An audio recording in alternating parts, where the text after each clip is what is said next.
دۆخێکی زۆر هەستیار دروست بووە، ئاڵۆز دروست بووە، دەرگاکانی ئەگەری جۆراوجۆری سیاسی، ئەمنی، تیرۆریستی کەوتۆتە زەرپشت لە مانتەقەکە.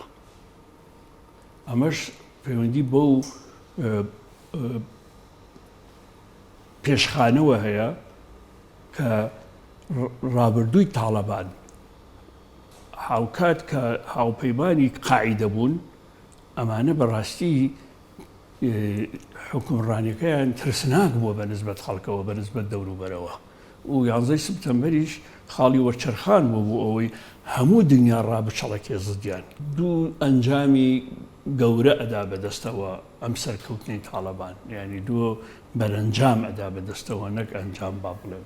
یەکێکی ئەوەیە کە هیچ دەوڵەتێک ناتوانێت تەنها پشت بە دەستێوەردانی دەرێکی ببەستێت و پشتیوانی دەرێکی چەند بەهێز بێ، چەند بە ئەمکانێت بێ، چەند وابێ لە نەتیجە دەوڵەتە گەورەکانیش بن هەر ئەکشێنەوە.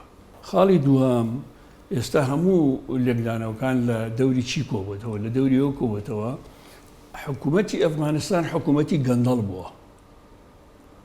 350,000 هێزی چەکداریان بووە، 200,000یان بەندیوار بووە. هەموو جونگەکانی دەسەڵاتی ئەفغانی گەندەڵ بووە.